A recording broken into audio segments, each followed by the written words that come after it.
Hey, good evening, everybody. This is Stuart from MS Views and News. I'm president and founder of MS Views and News. I too have multiple sclerosis. That's another story altogether, all right? We're not going to get into that, but we have as our guest tonight, we have Aaron Boster. Aaron Boster is of the Boster MS Center in Columbus, Ohio. We want to thank our supporters for tonight's program. We have Biogen, Genentech, EMD Serono, and Bristol-Myers Squibbs. All right, Bristol-Myers Squibb. All right, and those four companies are our supporters of this series that we're doing right now. So we all want to give them a virtual, hey, thank you, okay? All right, great. So for tonight, Dr. Boster was going to be speaking for a little while about COVID-19. I'm not saying he's not, all right? He was also going to be speaking about telehealth. I'm not saying he's not. And he was going to be speaking about brain health. And again, I'm not saying he's not. He is, but we received so many questions, and I'm talking about so many.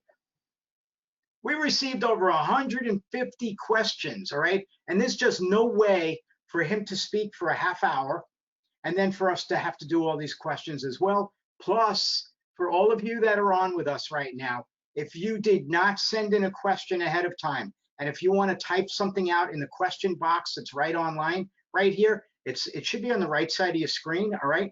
Just type it in, all right? Get it out there, and we're going to try to really make sure that we get to this, all right? Right, Doc? All right, yeah, we're going to try to get all these questions in. And intermittently. The questions that we received were so good and so complete and comprehensive that Stuart and I feel like instead of me doing a didactic and then trying to answer 2 or 3 questions, simply by addressing the things you asked, we're going to cover a tremendous amount of ground. And I'm really impressed with the quality of what the questions are. So I'm excited to answer them. Right. So we're gonna, you know, and where I find that, hey, you know, something he could answer maybe a little bit more, I doubt it. He'll figure that out. But you know, this is the great Aaron and Stu show. So you know, it's gonna be really nice tonight. But we're gonna start with COVID questions, and then we'll you know, get into the other ones as well. And again, I have 6 pages of questions here, so we do have a lot to go on, and we're going to get started. And as I go through these, I will then look on the screen and I'll see the other questions that are being asked, and we'll go to there as well. And by the way, everybody, if you see me looking a little fuzzy, it's not me. It's the MRI connection. MRI. It's the Wi-Fi connection. It might be MRI too, but it's the Wi-Fi connection here, and we have stormy weather outside, which is not helping much, you know, with what's going on with my connection here. All right, let's get started. First person asks, I'm taking Aubagio, and I would like to know how MS or my DMT affect my immune system. Does MS or MS-DMT make me more susceptible to diseases like COVID-19? If so, how do I protect myself? That's an awesome question. So the first thing that we have to do is we have to separate 2 important COVID concepts. There's the risk of contracting COVID, and then separate from that is the risk of a severe disease. Those are not the same thing. Having multiple sclerosis does not increase the risk or decrease the risk of contracting COVID. Taking Aubagio or any other disease-modifying therapy does not increase the risk of contracting COVID. Contracting COVID has everything to do with exposure. So if you are exposed to COVID and respiratory droplets with COVID-19 virus get in your eyes, your nose, your mouth, then you could develop COVID. And it's the exposure that is the risk for contracting. It's very important that we clarify that point. If you were to get COVID, then we turn our attention to how severe might it be. And we can talk about risks of a more severe infection. Now, on my YouTube channel, I've done several lectures where I've talked about each individual disease-modifying therapy. To address your question about Aubagio, which is teriflunomide, is a daily pill that you take for MS. And Aubagio is not an immunosuppressant. It does not suppress the immune response. And so of all the different disease-modifying therapies, Aubagio is in the lowest category of risk of a more severe COVID infection because it's not suppressing your immune response. And so many of us agree, and normally neurologists don't agree on anything, that Aubagio is very likely a safe medicine in the setting of concerns for COVID? That was a great question, and thank you for asking it. Great, thank you. So the next one is, what effect would COVID have on a person with multiple sclerosis? So I've taken care of several patients with MS who've gotten COVID, and the majority of them have had a cold. So they have not manifested severe difficulties with breathing. They have a cough, they have a fever, they have some aches and pains. And then most of them also had problems with smelling. The patients that I've taken care of have cleared COVID. And so for them, it was like a flu. I think what the question's really getting at is, could COVID trigger an attack? We don't know. I have not read a report about that. I have not seen that. I have not read other doctors talking about that. I think theoretically any infection could trigger an attack, but that's not something that I've seen. The majority of patients that get COVID, with or without MS, with or without a disease-modifying therapy, are going to either be asymptomatic or they're going to clear it like they would have a flu. And that's what I've seen in my clinic. Okay, thank you for that. So a person is asking if any of the medications like Copaxone, would it cause a greater risk of COVID-19? So no medicine will increase the risk to contract COVID. That has everything to do with exposure. So if you lived in your basement and they shipped you, sterilized bags of food and you never left, then you would never get COVID. And you could emerge out of your basement a year later and you would never have been exposed to COVID. And taking a disease-modifying therapy does not change that.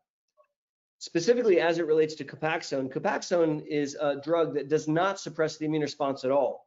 It modulates the immune response. And it's also, along with Aubagio, in a very safe category of medicines where we would not be concerned about someone on Copaxone having a more severe COVID infection. So that leads me to another thing that people are always asking, and I have, all the doctors speak about it all the time, but what can you tell the patients about they having MS and not being immune compromised because of the disease? So on social media, you commonly read people saying, I have to stay out of the mix, I have to quarantine myself because I have MS, which is false. So multiple sclerosis, the disease MS, does not suppress the immune response, and it does not increase the risk of a more severe infection, with the exception of advanced MS where someone can't move very well. So if you can't move very well, if you're in, like say in a bed or in a chair and you can't move your arms and legs, you also probably can't take deep breaths. And so in that instance, you might have a higher risk, but 95% of people with MS, people who are able to move around, are not at increased risk just because they have MS. Having MS does not suppress your immune response. In fact, people with MS have an overly active immune response. And so having MS in and of itself does not increase that risk at all. Okay, so if a person does get COVID and they have multiple sclerosis, can you hear me? Yes. Okay, I saw you like this, so I didn't know. It was buffering for a second, but I'm good.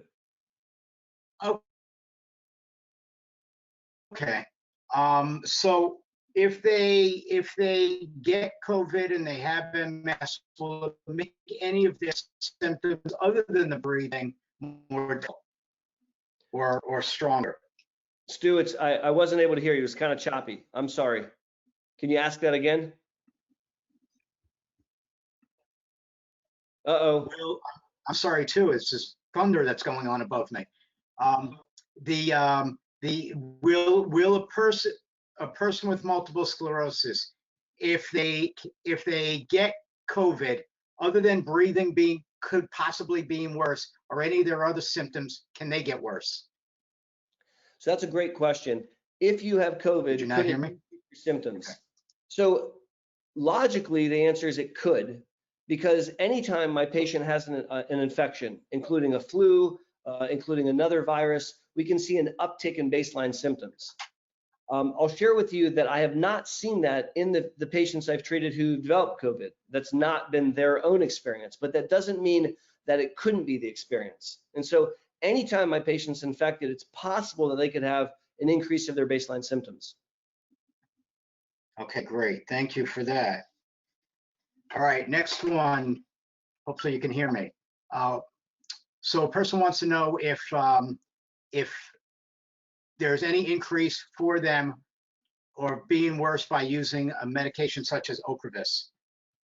That's a very common question. So some of the MS medicines that we use work by suppressing the immune response.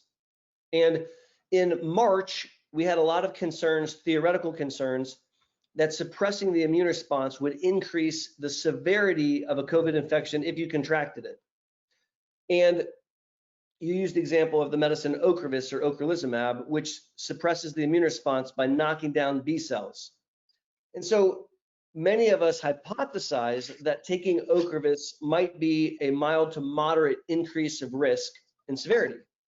However, that's conjecture. That's just like doctors making stuff up at the best of our ability. There's been a couple papers that have come out in the last couple months, which have actually looked at a group of people with MS on Ocrevus who got COVID. And what they showed in two different papers was that those cohorts of patients cleared the COVID virus as well as everybody else, if not maybe even better. So I'm not telling you that it's good to be immunosuppressed, but it's very interesting because when you look at all of the attempted therapies to ameliorate COVID, Plaquenil, dexamethasone, all of these medicines suppress the immune response.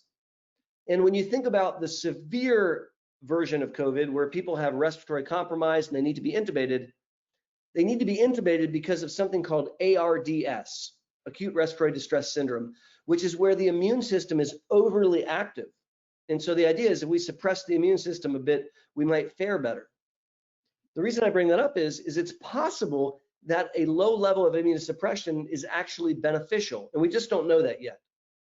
In my own clinical practice, if a patient does not have other risk factors for a more severe disease, then I am very comfortable giving them their Ocrevus. So if you are 65 years old and you smoke cigarettes and you have heart disease, you're diabetic, and you're about to take Ocrevus, I'm going to hold your dose.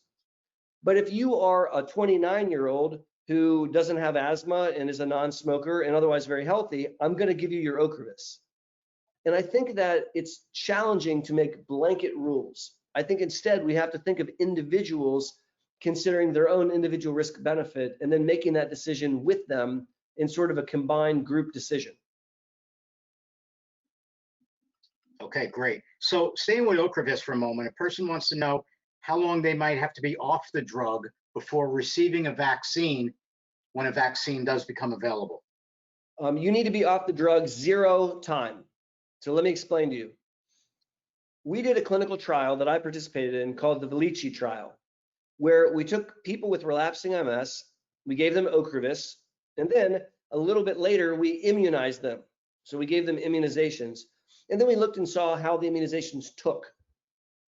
The punchline is, if you just got Ocrevus and it dropped your B cells, and then you get immunized for something, it works, but it doesn't work fully. So I'm going to make up a scale, a 1 through 10 scale. I just made that up, where someone not on Ocrevus, if they got immunized for something like the flu or COVID or pneumonia, they would mount a 10 out of 10 response. Well, if you were on Ocrevus and you just got dosed, you'd have a 4 out of 10 response. So you still mount a response, it's just attenuated.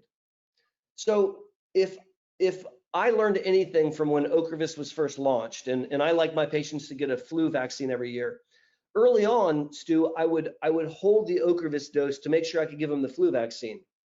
And that was, in my opinion, a dumb move on my part, because what happened is I delayed people's therapy and then they had MS disease activity. So Right. What I do now is I share the perfect window, and we try to immunize during the perfect window. And that perfect window is 4 weeks prior to your Ocrevus infusion. That's the sweet spot. So if you're able to get vaccinated 4 weeks before your next infusion, that's perfect. But if you can't, we just immunize you anyways. And it'll work, it just won't fully work. Because we're not just trying to protect you against that particular infection, we're also trying to control your MS. We want to do both. I imagine that maybe one day there might be a COVID vaccine, Maybe. I'm not sure there will be one because it's actually super hard to make a coronavirus vaccine. It's never been successfully done ever. If one became available and my patient just got dosed with Ocuvis, I'm not worried. I would give them the vaccine. And then a couple months later, during that perfect window, I would immunize them a second time. I think that there's a tremendous amount of silliness amongst MS neurologists that are perseverating over vaccine readiness. I disagree with that because there is no vaccine in sight. We're just doing testing. And in the meantime, these people have MS. And so I think that we need to treat the MS, and knowing that vaccines still work, it makes me feel comfortable that I can vaccinate them as such. Okay, so going back to the vaccine for a minute, people are always asking, dead or living? Dead vaccine or living vaccine? And will they even have a choice is the better thing. So that's a great question. I'm going to give you the party line, and then I'll give you the real answer. The party line is we do not give people with MS live vaccines. That's bad. And the reason we say that's bad is because a live vaccine could cause an infection or trigger an attack. That's the theory. And so we always, myself included, would prefer to give someone a dead vaccine because a dead vaccine is less likely to trigger actual infection or an attack. When you look at the data, however, it doesn't hold up. And there's only one live vaccine that has actually been associated with an increased risk of relapses, and that's the vaccine for yellow fever. So unless you're going on safari in Western Africa, you don't really need to have a yellow fever vaccine. Now, I do have patients that go to Western Africa. I have one patient that goes there once a year, and every year I have to write a letter and say, no, she's not allowed to have a yellow fever vaccine. But all the other live vaccines have not really demonstrated that fear. So what does that mean with regards to COVID? If we develop successfully a COVID-19 vaccine that's dead, then there's no harm, no foul, and we'll give everybody that vaccine. If the only vaccine that's created is live, I will offer that to my patients because when you look at the data, it's actually not that risky. To your point, Stuart, I don't think it's likely that we're going to have a choice. Like maybe we'll be fortunate and there'll be 3 different vaccines to choose from, but we're not in a position to be choosers. And whatever vaccine is available, we'll probably use it. Great. Now I got something to remind you. We have 150 plus questions, plus the now 50 online. Okay, I'll be quicker. Tighter responses we're going to need. Yes, sir. I know you like getting into all of this, and I know people want to hear it, but they're going to also be angry if I don't get to their questions. So again, people are still asking, and people are still asking here, and people are asking online, even though you just said that nobody should stop taking their medication, they're still asking. So can you just hit up on that one more time, please? Yes. There's 100% likelihood that you have MS, right? So that's like not a question mark. We know you have MS. That's why we're giving you a disease-modifying therapy. Viral global pandemic or not, you still have MS, and your immune system is still attacking the holiest of holies, the supercomputer that runs the body, the brain. I still want to protect your brain, and I still want to preserve the reserve. I think that with rare exception, we do not want to stop your disease-modifying therapy. The data does not support stopping it. We do not have data that says, ooh, it's really dangerous. And so I don't want to throw the baby out with the bathwater. We want to treat your disease, and at the same time, we want to be smart. So if you're on an immunosuppressant, that's not a dirty word. We just need you to stay sequestered and keep yourself safe if you're on an immunosuppressant. And if you're not on an immunosuppressant, for example, the person that asked about Aubagio, they're not at increased risk.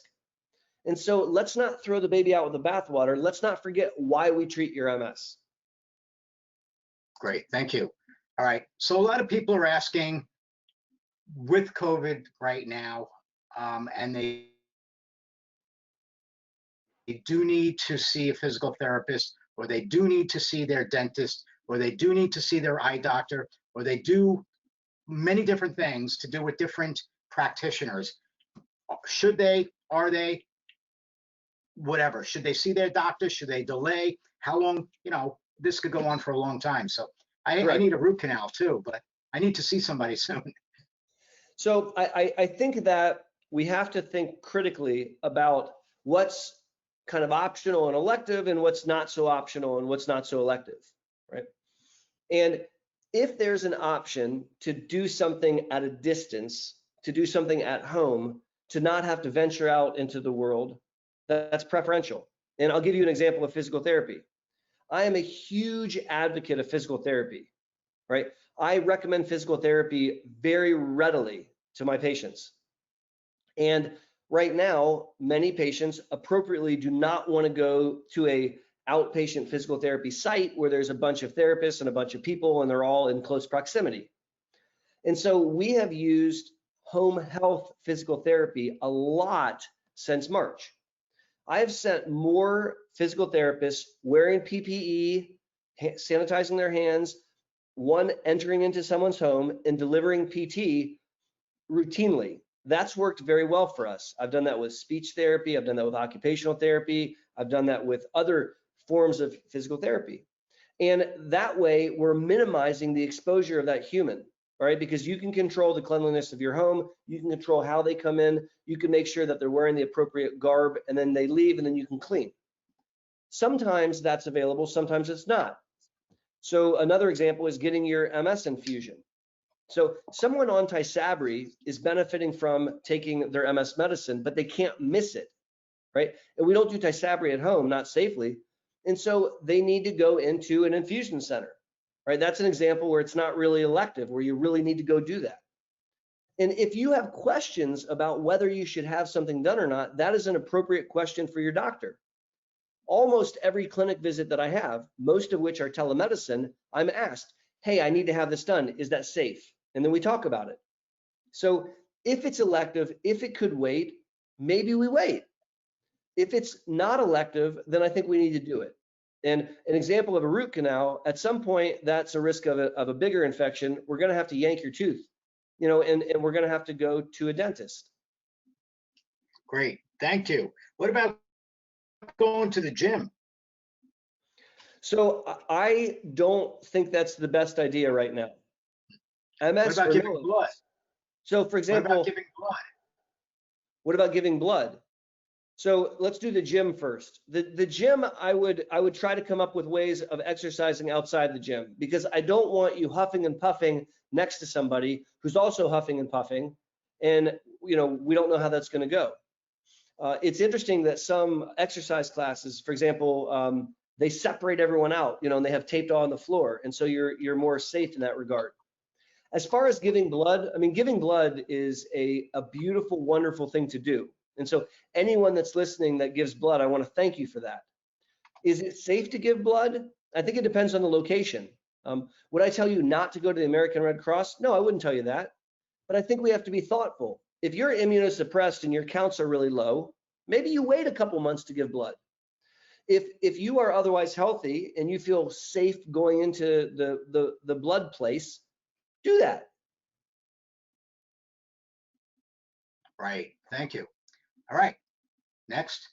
Was there something else? Oh no, we answered it all. All right, so a person writes, I'm on Tecfidera and my specialist recommends not taking a flu shot. So I haven't. Is there a particular she would suggest against it? So I have to make that caveat where I said, I don't know you and I can't give you medical advice, blah, blah, blah. Okay, so I've said that to you. The Tecfidera is an interesting medicine because Tecfidera normally does not suppress your immune response at all. But about 20% of people that take Tecfidera have a side effect where their white count drops down. So when I see a patient on Tecfidera, I'm checking labs to look at their white count. And then based on that, I can make recommendations. Now, that being said, I do not understand why I would not give someone a flu shot. I recommend flu shots for my patients on Tecfidera. Now, there may be details about what's going on with your individual case that I'm not privy to, which might make it so that it's a less of a good idea. But as discussed, I can't figure out why that would be. Okay, thank you. All right, let me back up to one of these that are on paper. Person writes, due to the COVID-19, remote work is an option for most jobs. During the last 3 years, my MS symptoms have slowed me down significantly. Remote work would be ideal, but I have many years experience as an RN, as I do with multiple sclerosis. I have no idea what to do with either.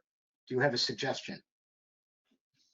So I think if I had a choice between working in a location and working remotely during the COVID pandemic, I would choose remotely.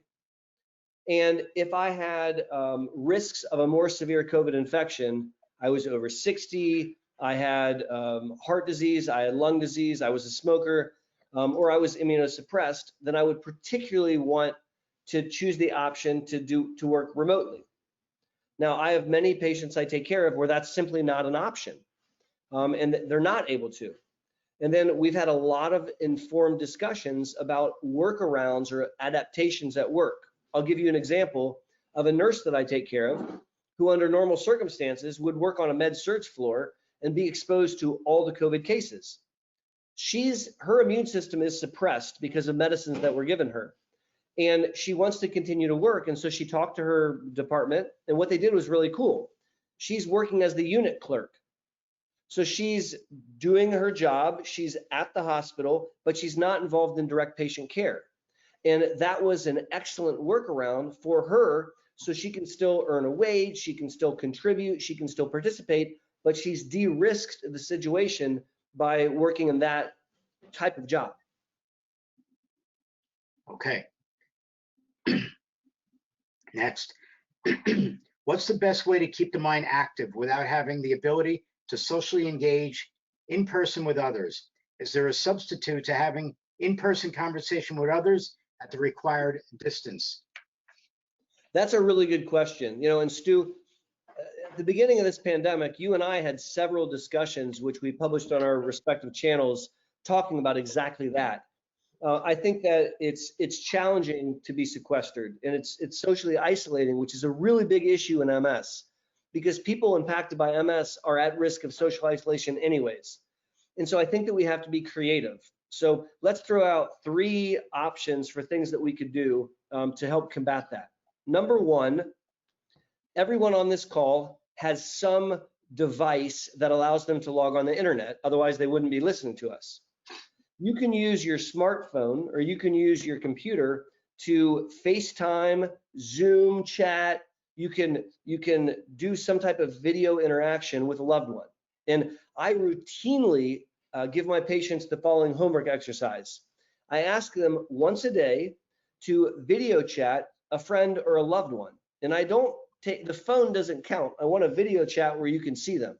Now, full disclosure, I've done that with Stu. Stu's my buddy, and sometimes I need to talk to my buddy. And so I have benefited from video chatting Stuart, and we talk for 5 minutes, and it makes me feel better. And so I would encourage you to set up an evening Zoom call with your grandma or with your neighbor or with your cousin in California, and just say hello, howdy, hi. I think there's something special about seeing the person and interacting with them. There's a couple other things you can do. Many of you on the call remember an ancient technology that nobody talks about anymore. It's called writing a letter, where you take a piece of paper and then you take a pen and you write words on the paper, and then you fold it up and you mail it to your loved one. And I challenge everyone on the call to write a letter to their loved one.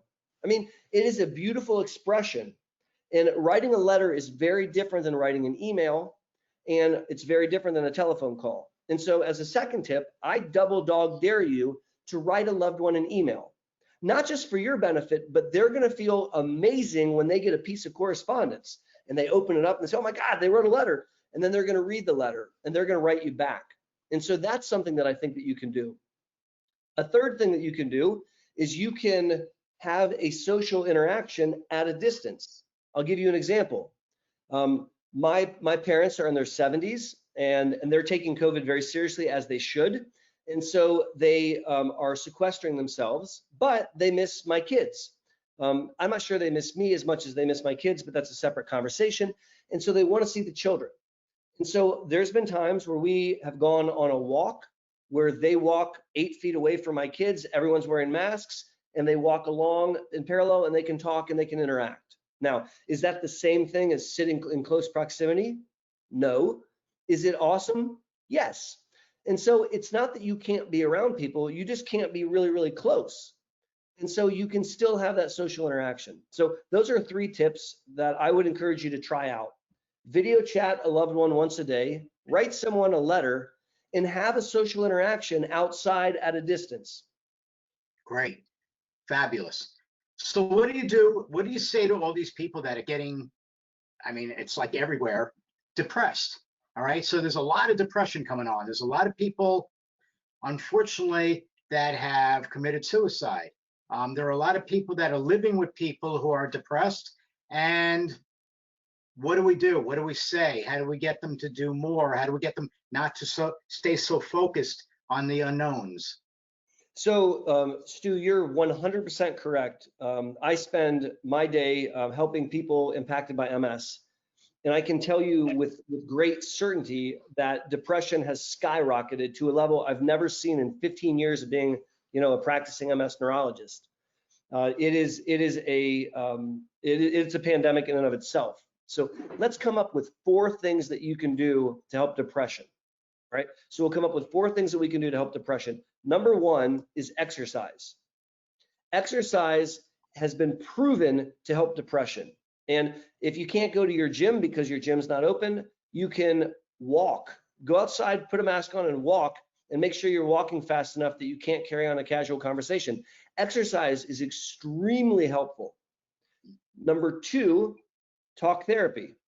So therapists have all converted over to doing telemedicine, the vast majority. And what's cool about that is you don't even need to be in the same city as the therapist. You can do a therapy session on telemedicine. And I actually find it to be very, very effective. And so talking to a trained listener who is not a loved one, who doesn't get emotional when you're emotional, and who can listen to you and help you process is worth its weight in gold. And it's even more important now than it ever used to be. Number 1, exercise. Number 2, therapy. Number 3, pharmacology. So we want to use skills and pills. We want to use both. And antidepressants are extremely effective. Stuart, I have prescribed more antidepressants, and I've increased the doses of antidepressants more in the last 3 months than I ever have in my entire career. Now, what about nutrition for brain health? So let's come to that. But there's a 4th thing I want to talk about as it relates to depression, and then we'll talk about nutrition. So we're talking about depression in the setting of COVID, and I'm encouraging you to exercise. I'm encouraging you to consider talk therapy. I am imploring you to consider an antidepressant. And then the last thing is to turn off Facebook. I'm being serious that right now there's an inundation of scary drama. I've had patients that confided in me that they're not sleeping at night because they're scared of riots, or they're not sleeping at night because they can't stop scrolling through their feed. And I have prescribed as a homework assignment to completely stop social media for an entire week. And I can't stress the importance of disconnecting yourself from the fray. And so those are 4 things that can help with depression. Let's talk about nutrition and brain health. And so brain health is a concept that every single individual with MS must master, because the whole goal is that we allow your brain to age normally. People impacted by MS are at risk of accelerated brain aging. And we don't want to do anything to accelerate brain aging. And brain health is all about allowing your brain to age naturally. So what you eat matters. And if I was to make a recommendation for food, for diet, for nutrition, and I've made many, many YouTube videos about this, I talk about it all the time in clinic, I would simply submit the following. I would like you to eat foods that you can pronounce. So if you have a food that has ingredients that you can't pronounce, that's not a food, that's a chemical. And I want you to eat foods that are not processed, that are not fried. I don't want you to eat fast food. I want you to eat foods that are whole foods, that are real foods, things like apple, chicken, lettuce. Those are foods that are really, really healthy. So we could have a very long, drawn out conversation about carbs, no carbs, chicken, no chicken. I'm not going to have that conversation. Instead, I'm going to recommend, if you're trying to improve your diet, that you eat real food. Don't eat fast food. Don't drink pop. And I would encourage you to eat foods that you can pronounce. If you do that, you'll discover something remarkable. People that abide by that diet for even just a month have more energy than they know what to do with. Their depression drops, their symptoms improve, and very often they can drop a medicine or two. I've seen this many, many times in my career, and it's very exciting when it happens. Great. Okay, fabulous. You know, I see we're doing this for 40 minutes already, and we haven't even hit questions that are not COVID related. So how about we switch out for a little bit, all right? All right, let's do it. Okay, so first one is, great, thank you for your reply. Oops, all right. So person wants to know, please address any specifics related to primary progressive MS. So primary progressive MS is a treatable condition. And we need to treat primary progressive MS so we can slow down disability progression. There's one FDA-approved product. We actually mentioned it earlier. It's ocrelizumab. Off-label rituximab also works to slow down PPMS. And so for starters, we need to convey to people that we can treat PPMS. That's a big deal. That's a very, very big deal. People impacted by PPMS can have symptoms, and we can improve the quality of their life by improving their symptoms.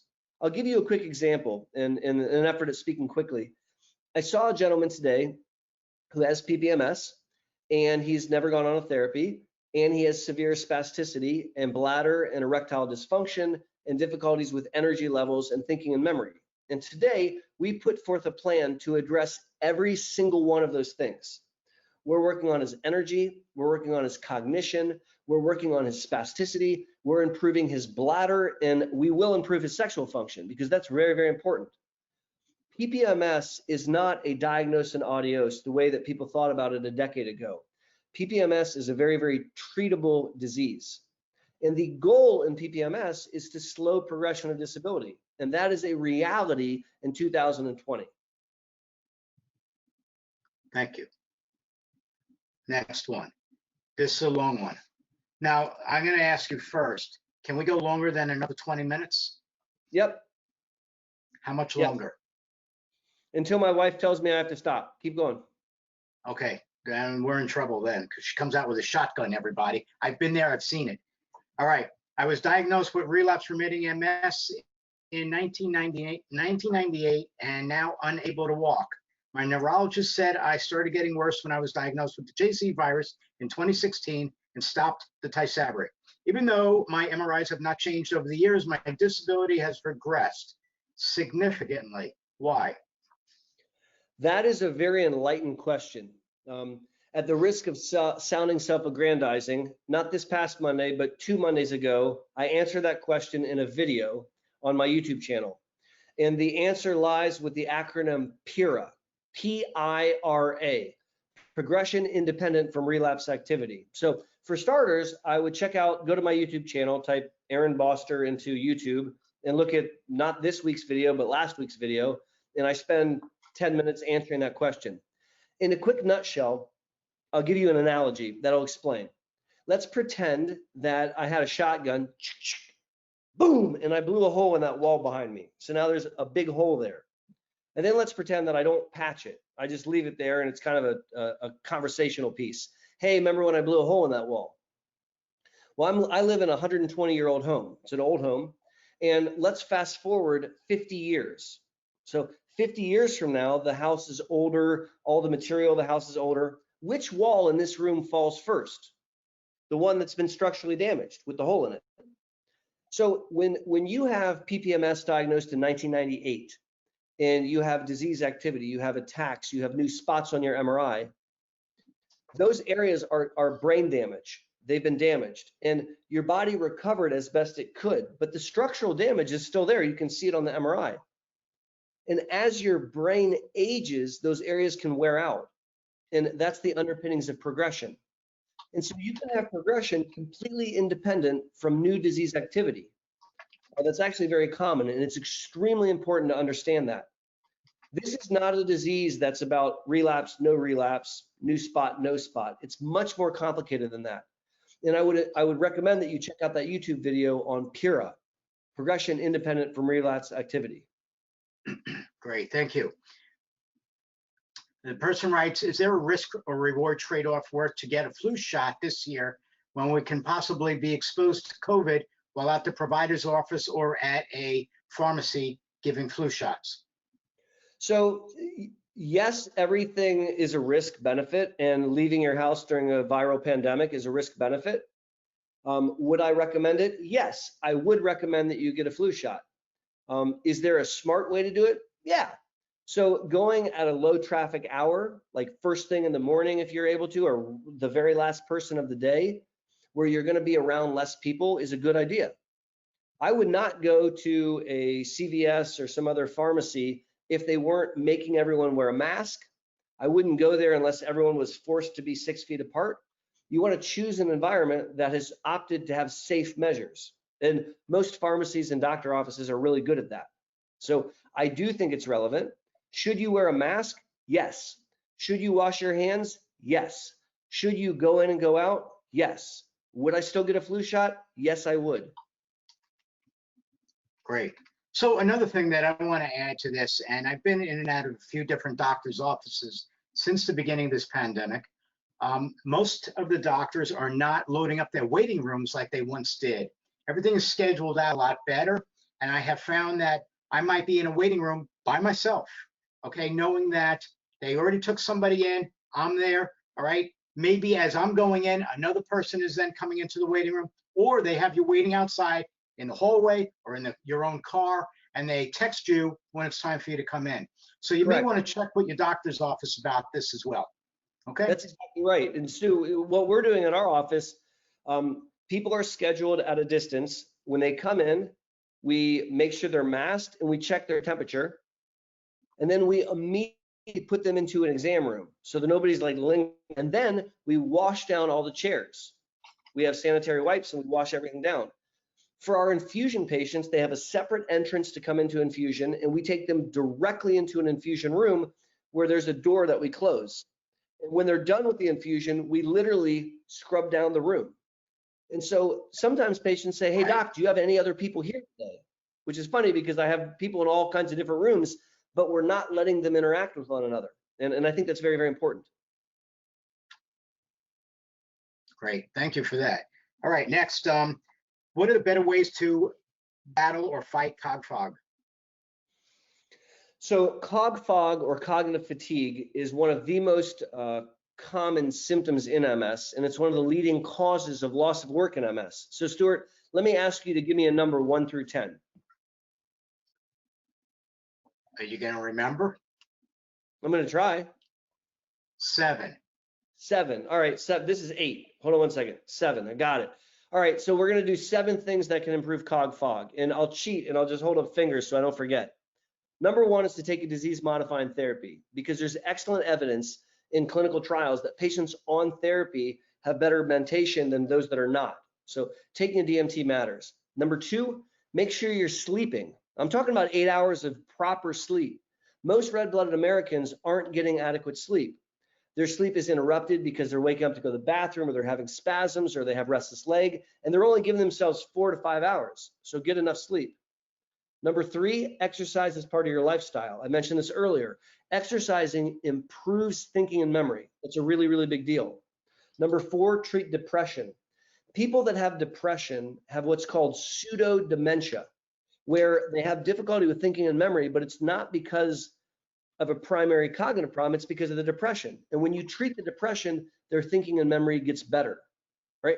So number 5, we'll use a stimulant medicine. So I use stimulant medicines like Adderall, Provigil, Nuvigil, things like that, Ritalin, to trick the brain into being more awake so that you can process. So remember, I had to remember the 7. So here's number 6, eat regularly. So if you're not eating regularly, if you only eat at night, you're letting your blood sugars plummet and then you're letting them come back up, and it's very confusing and discombobulating. And you'll find that if you eat regularly, you fare better. And I want to reiterate the importance of eating real food. I have had many, many patients when they stop eating fast food, they stop drinking soda, they start eating real food, and they start eating in a healthy manner, they actually think more clearly. That's a really big deal. And so the seventh one, I'm going to say get a dog, right? Because getting a dog does a lot of things for you that help with cognition. What do you mean, Aaron? I'll tell you. A dog keeps you on a schedule because the dog has to go potty or they'll poop in your house. So it forces you to wake up at a certain time and it forces you to go to bed at a certain time. A dog is going to make you go outside so you can get a little exercise when you walk your dog. A dog is a form of responsibility, and that helps you feel good inside and to have a good sense of you contributing. A dog loves you and you can love the dog back, and that improves your mood. So getting a dog actually helps your cognition. So those are 7 quick tips to improve cog fog. And there are many, many more, but I encourage you to try those ones out. Great. Thank you for that. All right, next. Are there any standard vitamins aside from D and B12 that you suggest taking? And is there any harm with taking D or any benefit to taking D for COVID? Yep. So I like people to have a vitamin D 25 OH level above 50, below 100.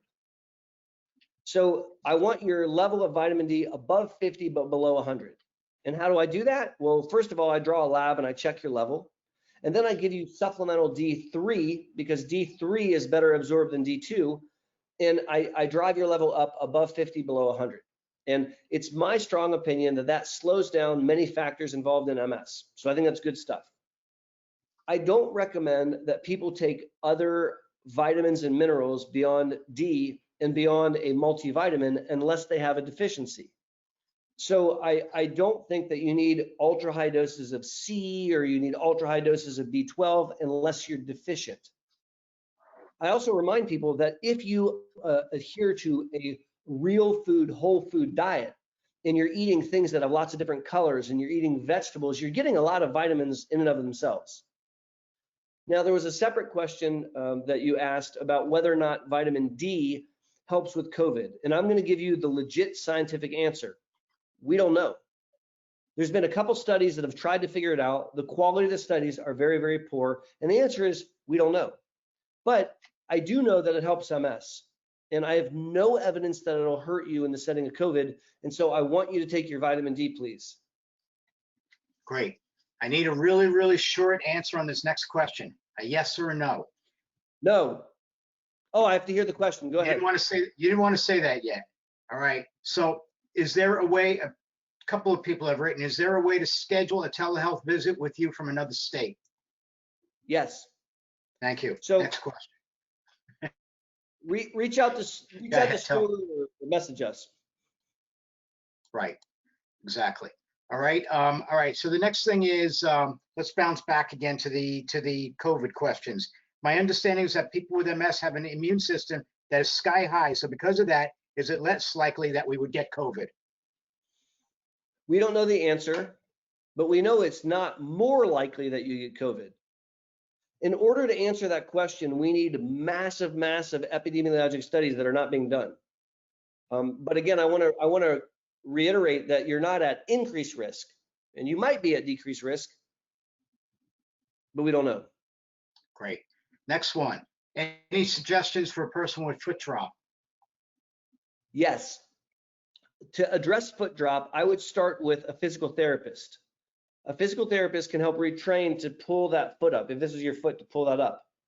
I also want you to do a Google search while we're talking right now for a device called a foot flexor, FLEXR.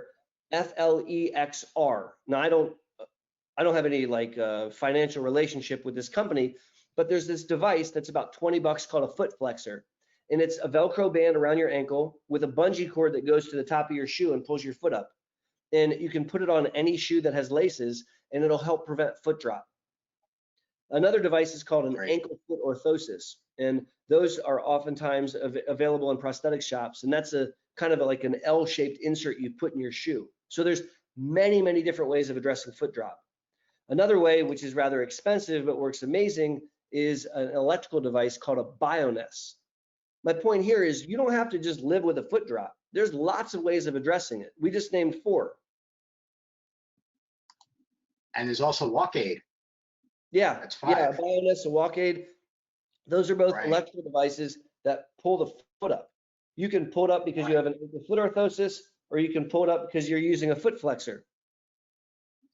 Okay, so a person wants to know, I'm going to be bouncing back and forth with questions here, right? No problem. As long Hopefully as it's people don't about get MS or hopefully immunology, people don't get it's okay. confused.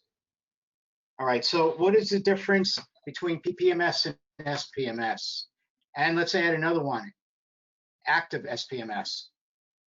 So it's easy to get lost in the jargon of neurology, and it's easy to get lost in the jargon of multiple sclerosis. And what doctors call multiple sclerosis or a phenotype has changed from the 60s to the 70s to the 80s and up through now. And I think that we have probably done a disservice by trying to create taxonomy and trying to put everyone into little boxes.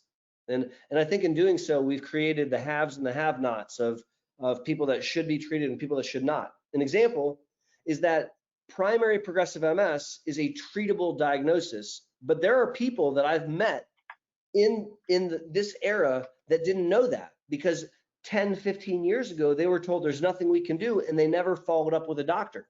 So I have a major problem with a lot of the labels that we give people, because I think that they're sort of negative in many respects. There are two kinds of MS as far as I'm concerned. There's MS that presents as attacks, and there's MS that presents as a slow progression.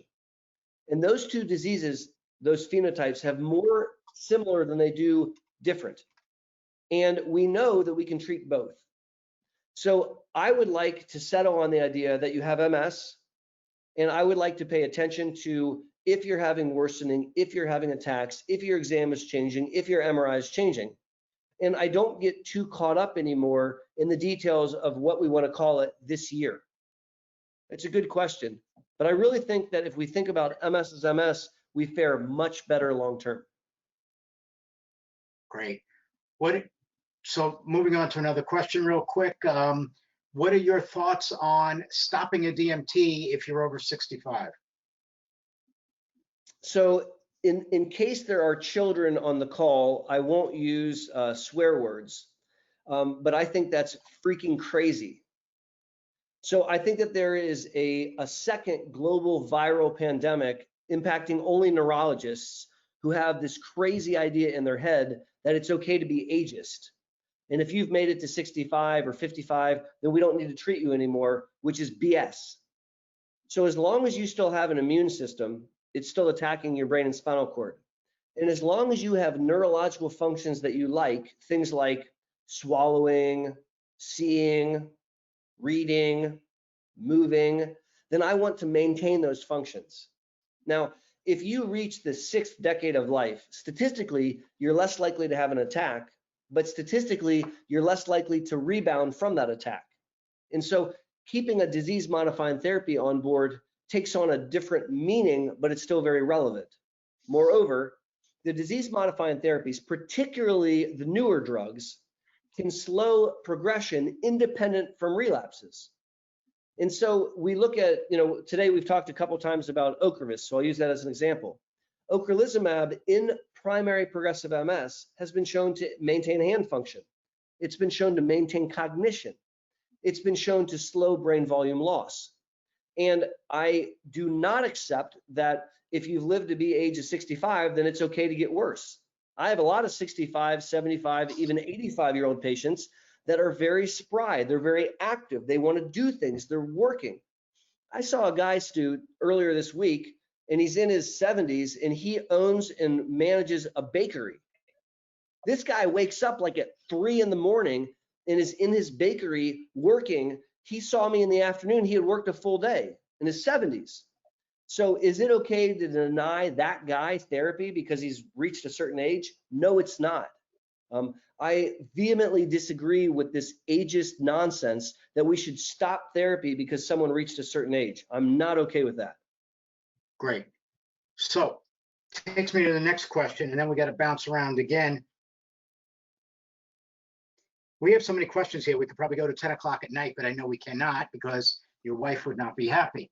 All right. No, So, what's that? I said if we went till 10, I would have to I didn't sleep hear you. outside. Okay, got it. So, you know, a lot of people are writing from all different age levels. If I've been doing very well on my MS therapy for X amount of years, the range is between 4 and 12 right now. Is it okay for me to stop? And before you answer, I'm going to ask those people, why? Do you think that stopping your medication will benefit you? The reason why you're doing so freaking well is because you're on medication, right? Exactly. So that's that. You're absolutely right, Stu. If you're taking a medicine to lower your cholesterol, then and the doctor said, oh wait, your cholesterol is normal, you don't need a medicine, that's backwards. And so maybe the reason you're doing so well is because you're on the medicine. So if you're doing well, I don't want to stop your medicine, I want to celebrate that you're responding to your medicine. Okay, good. Bladder control and bowel issues. What can you tell us about that? So I can tell you that many people with MS can develop difficulties with bowel and bladder function, and they're tied together. And it's also stigmatizing. Adults don't like to have accidents, you know, and I get that. And so number one, we need to not be embarrassed, right? Number two, we need to share with our doctors, hey, I'm having trouble controlling my bladder, or hey, I'm having bowel accidents. And your doctor should actually be asking you that with every single visit. Treating bowel and bladder is not, generally speaking, there are behavioral measures that can help a lot with both bowel and bladder. And there are many very well-tolerated medicines that can help as well. And so I don't think anyone with MS should ever be incontinent of urine or stool. I think that we should be able to control that. And I think that it takes a little bit of work, and your doctor should be willing to put in the work, and we can help a substantial amount in improving bowel and bladder function. And I'm going to leave you with one pro tip, something called pelvic floor physical therapy. So if you've never heard of pelvic floor physical therapy, you're welcome, because it's life-changing. These are expert neurophysical therapists that do extra schooling to teach you how to make the down there's work. And they are remarkable at helping people with bowel, bladder, and sexual function. Very impressive. And so if you've never heard of a pelvic floor physical therapist and you have trouble controlling your bowel or bladder, you got to holler and you got to see one, because they can change your life. Okay, next. Oh, I misplaced the question. My gosh, how did I do that? All right, a person was saying that, I can't find the question, but I know what it is. The person was saying that they had so many problems reaching their doctor's office and getting them to answer the phone or getting them to answer their questions, and they just gave up. And it's been over 11 months since they were able to see that neurologist. And is there anything that you could recommend of what they can do to get into or get answers from that office? Yeah, so that's not okay. You know, I feel like if you haven't been able to get a hold of your neurologist for 11 months, you need a new neurologist. You know, I feel like this is a team effort. Your neurologist is a member of your village, not the neurologist village, it's your village. And you want that neurologist, you want that member of your village to be in it to win it. You want them to be participating in your care. So I would wonder if that neurologist has closed her practice. I would wonder if, God forbid, they were ill or what's going on. But if you truly can't get a hold of them, that's not okay with me. And I might call them, I might drive to the clinic and just see if they're still open. But I would also start to look for someone that's going to be responsive to you, because when you need something medically, that's not casual. That's something you need to look into. So 11 months is too long. Great, thank you. All right, next. Person wants to know, what is the latest on new and upcoming treatments? There's a lot What of there's a lot of excitement going on. Right now, several different manufacturers are starting up clinical trials looking at something called a BTK inhibitor. You're going to be hearing a lot more about BTK inhibitors over the next several years. There are ongoing studies looking at remyelinating agents. It's a very exciting time to be involved in MS therapeutics. I'm not going to, because of time, get into any specifics or details, but suffice to say that the pipeline is very rich. And I think over the next decade, we're going to see a bunch of new drugs hitting the market, which is very, very exciting. Great. All right, next, if and when a vaccine is approved, we're going to skip that one for now. I think you've already answered that one several times. All right, let me find something brand new. Okay, my legs have been increasing in numbness. What can I do to prevent this or to help this? So I would want to try to understand, why are they numb?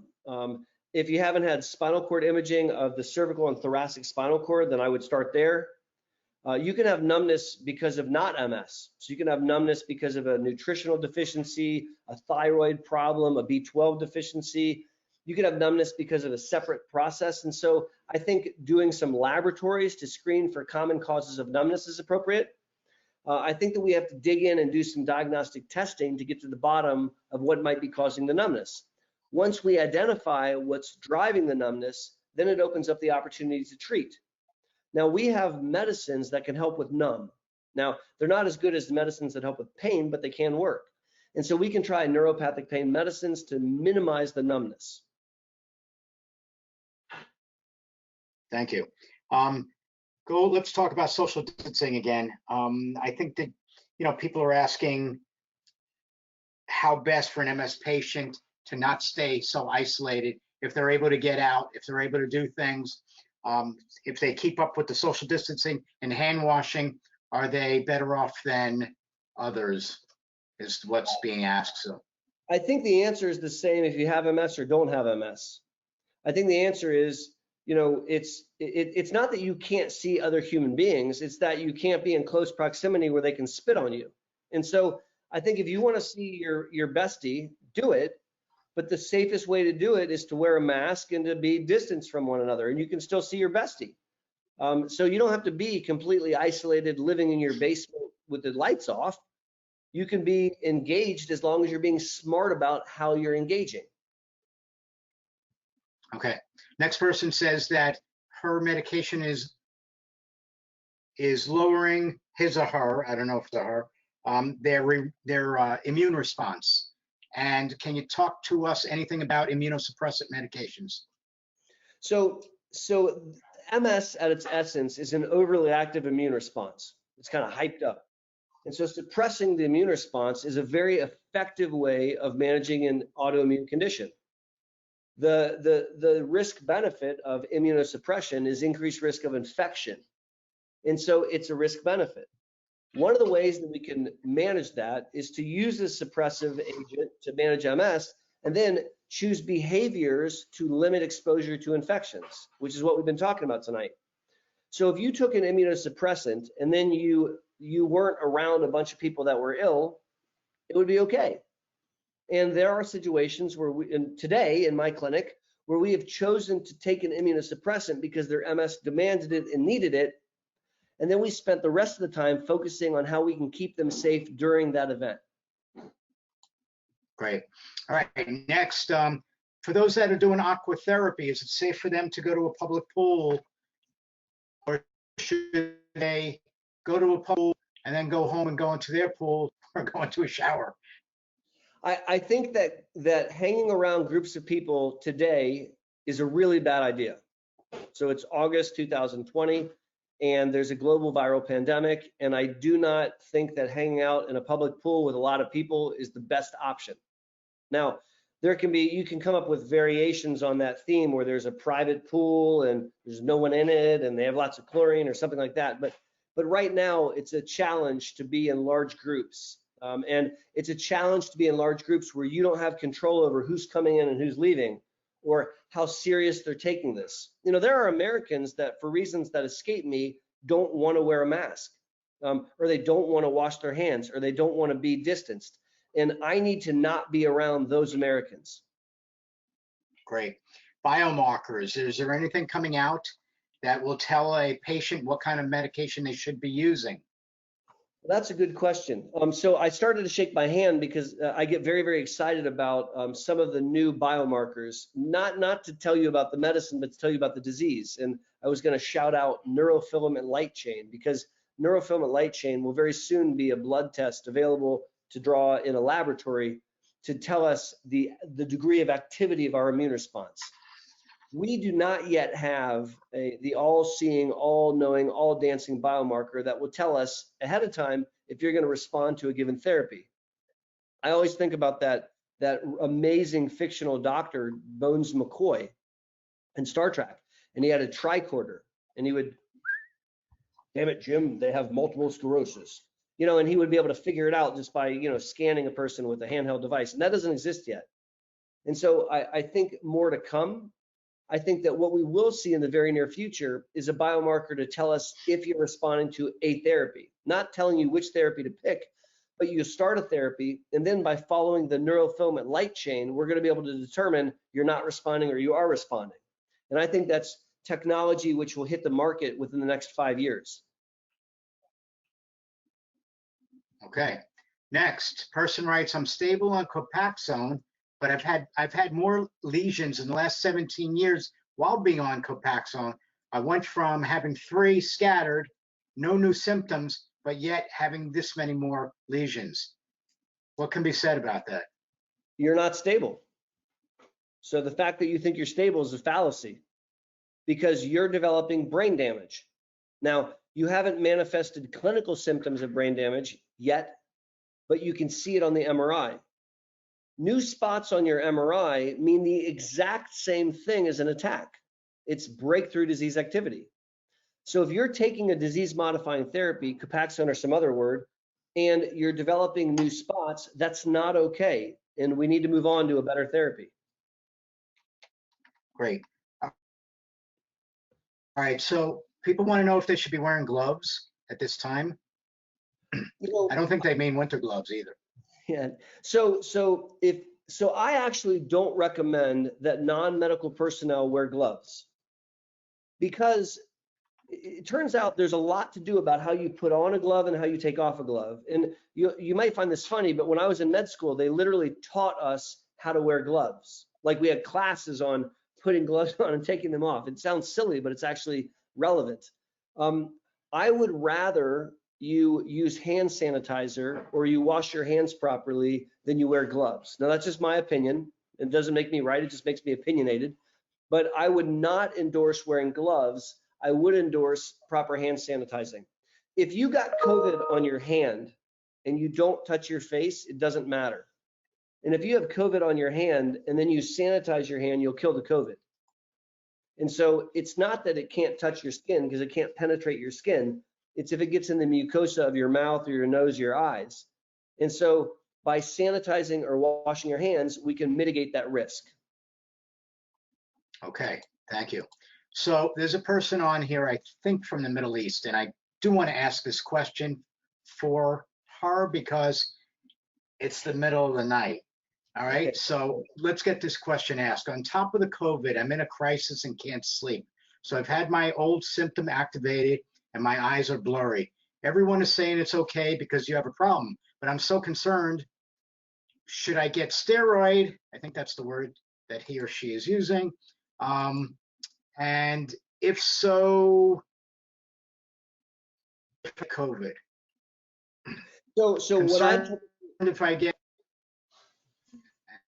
COVID, I don't know. I'm not sure about the total question. What I'm hearing is I have MS and I'm having an attack and I'm being offered steroids, but there's a global pandemic. So what do I do, right?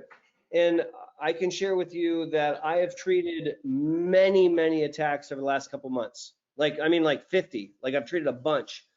I think because stress levels are higher, we're seeing more MS attacks. And I think that we need to treat the thing that we see when it's there. So I think seeing is very important. And I think if you have blurred vision, which is impairing your ability to see, that's a risk for a lot of things. And so I would rather treat you with steroids and then ask you to stay home and be safe, wear a mask and wash your hands, than not treat you. And so I have actually withheld 0 infusions of steroids or 0 high-dose steroid treatments during COVID. And I remind people that the immunosuppression associated with a short course of steroids isn't that much. Now, I will share with you that traditionally, when I treat an attack, I give 5 days of steroids, traditionally. And then during COVID, I've been giving 3, not based on science, but just based on an attempt at trying to minimize the total exposure.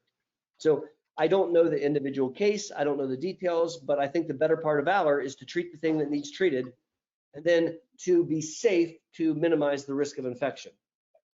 Great. All right. We have time for just a couple more questions, everybody. So I'm just going to ask a couple more questions. One of which is an important topic called neuroplasticity. Another one is spasticity. And so I figure that these two are pretty much tied together. People want to know what they could do for tightness in their legs, spasticity, cramps, and a person asking about neuroplasticity. Your turn. So spasticity is very common. 70% of people impacted by MS develop spasticity. And I define spasticity as one of 3 things: either a limb that's hard to bend, an arm or a leg, a spasm where a limb is bouncing, or a cramp like a Charlie horse that really, really hurts. So limbs that are hard to bend, spasms, and cramps are the clinical manifestations of spasticity, very common in MS. So the number one thing that we can do to treat spasticity is to stretch. And I actually encourage people with spasticity to stretch in the morning when they wake up before they exit their bedroom. And I'm not talking about a quick I'm talking about legitimately holding each position for 30 seconds and properly stretching out the back, the butt, the hips, the hamstrings, the quadriceps, the calves. If you remember track practice from high school, you can just stretch that way, or you can turn on YouTube and watch a video on yoga. The point is, do a stretching routine prior to starting your day. Then I want you to do a stretching routine before you get in bed. So you go into your bedroom, you got your nightgown on, you're ready to go to sleep, stretch out before you get in bed. Then I want you to stretch once during the day. So you're stretching when you wake up, you're stretching when you go to bed, and then once in the middle of the day, I want you to stretch out. That by itself is massively helpful in improving spasticity. Now, there's many, many other things that we can do, but I would encourage you to start there, and then we'll see where that takes us, because I promise you that some of your spasticity is going to decrease when you do that. All right. So to help wrap things up, I want to ask you something that's like going to combine a lot of things, all right? The use of medications during the pandemic, all right? Your answer for that, as well as people afraid of what the use of their medications can do if they contract COVID, and any health supplements in the way as well that it might affect possibly getting COVID. So if there's a take home from our chit chat, it's that the risk of contracting COVID has nothing to do with the medicines you take or the foods that you eat. It has to do with your exposure to other people that have COVID. So if you took a medicine or didn't take a medicine, or if you ate something or didn't eat something or what have you, that's not relevant as it relates to exposure. Exposure has to do with coming in contact with someone else that is COVID. We give medicines because we want to try to improve something. And every single medicine has a risk benefit. And I think if you have multiple sclerosis and you're taking a disease modifying therapy for your MS, there's probably a reason why you're on that disease modifying therapy. And I have struggled to find people in whom I shouldn't treat them. There's been a handful of people where we've waited a month or waited 2 months to give them a given therapy, but the vast majority of people need to be treated and are being treated. Let's not throw the baby out with the bathwater. And long after COVID is over, we're still going to have MS. And long after COVID is cleared, you're still going to want your brain and your spinal cord to work. And so I think instead of stopping a medicine, it's more appropriate to take a medicine and use proper behavioral measures to minimize your risk of infection. Those are great questions, dude. Thank you. Okay. And then outside of the COVID itself, talking about MS in general, speaking about, I'm trying to pull it all together, right? So the bottom line is that for all the people with spasticity, with swelling, with different symptom related things, using their medications, keeping in touch with people, bring it all together. So guys, look, this is an insane time in our lives. In fact, nobody has ever dealt with this since 1918. We're literally faced with a global viral pandemic, and we're trying to live our best lives and manage a chronic condition while we're dealing with this global viral pandemic. And it's insane. And I think it's fair to comment on the fact that this is kind of like a really bad, episode of Twilight Zone that we're all living in. We have to recognize that it impacts our stress, that it impacts our mood, that it has an impact on our disease process. We need to take care of ourselves and invest in self-care. We need to take time to rest. We need to sleep properly. We need to keep eating healthy. We need to engage in exercise that is safe. And we are social creatures. Humans are social creatures, and we need to leverage smartphone technology, or we need to leverage video chatting so that we can stay connected. I want you to live your best life. I want you to be the most awesome version of you despite having MS. And the fact that there's a global viral pandemic doesn't change that. And so I think that we need to take a medicine to slow down our MS. We need to commit ourselves to healthy eating. We need to commit ourselves to proper sleep hygiene. We need to exercise as part of our lifestyle. We need to not smoke things. And we need to engage in stress management activities so that we can live our best lives. All of you on this call are committed because you gave up part of your evening to talk with Stuart and I to figure out how to beat this disease and how to live your best life. And I think that's awesome. And I commend you for doing that. I appreciate that. We're not done yet. And viral pandemic or not, we're still a village, and we're still strong together, and we will get through this. I want to thank you, Stuart. I want to thank MS Views and News for the opportunity to talk to everyone tonight. And I want to point out the fact that despite a viral global pandemic, your organization has continued to educate. And I think that's awesome. So good job and thank you. Thank you, Doctor. And I want to let everybody know that first off, we do want to thank you all for being on here.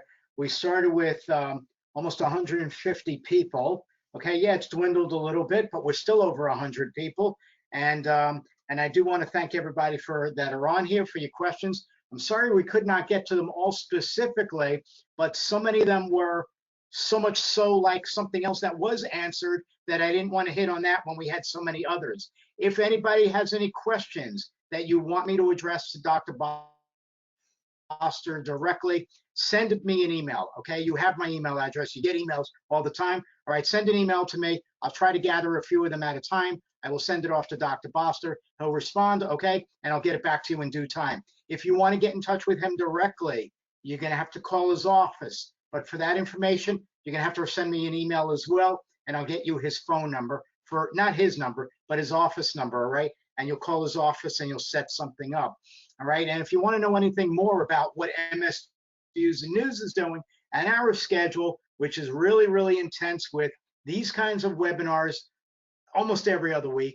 We have virtual programs going from all the live programs that we were supposed to be doing around the country this year. We now turn them into virtual events. We have this great video wall. Some of you have seen it already. Others, we do hope that you will be seeing it. Please know that Dr. Boster and I are going to be getting together several times over the remainder of the year in person, where either he's going to fly down to Florida, or I'm going to fly to Ohio. We're going to do our event somehow, okay, and with no audience, but just virtually, and we're going to get these things done. Plus, we have a host of many, many other doctors, nurse practitioners, and others that are here that are going to be helping you to get through all of your MS questions and your needs to stay healthy. So again, I want to thank Dr. Boster. I want to thank Bill, who's our AV video producer, okay, who does everything. Of course, I want to thank my staff that helps us put all these programs together. And again, I want to say thank you again to all of you for being here, and of course, our supporters. Okay, and they will be shown on everything that as the program ends. So again, good night, everybody. Be well, and we'll see you soon. Stay close to your emails, and you'll hear from us. Bye-bye.